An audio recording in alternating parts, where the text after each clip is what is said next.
Hi friends, welcome to cine family. To TV serial beautiful angel Tejaswini Gowda తన ప్రాజెక్టులలో బిజీగా ఉంటూ తనకు సంబంధించిన ప్రతి అప్డేట్స్ని ఎప్పటికప్పుడు షేర్ చేస్తూ ఉంటుంది.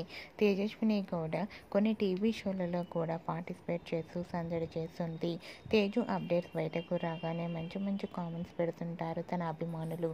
అయితే రీసెంట్గా తేజస్విని గౌడ తన రియల్ లైఫ్ లేటెస్ట్ ఫొటోస్ను తన ఇన్స్టాగ్రామ్లో షేర్ చేసింది. ఆ ఫొటోస్లో తేజస్విని గౌడ చీరకట్టులో చాలా అందంగా కుందనపు బొమ్మలా కనిపించింది. ఆ ఫొటోస్ చూసిన వారంతా looking so beautiful and gorgeous beauty queen అంటూ కామెంట్స్ పెడుతున్నారు. మీకు కూడా Tejaswini Gowda real life latest photos మీకు నచ్చినట్లయితే మీ అభిప్రాయాన్ని మీ కామెంట్ రూపంలో తెలియజేస్తూ లైక్ చేయండి, షేర్ చేయండి. మరిన్ని ఇంట్రెస్టింగ్ అండ్ లేటెస్ట్ అప్డేట్స్ కోసం మా సినీ ఫ్యామిలీ 2 ఛానల్ని సబ్స్క్రైబ్ చేసుకోండి.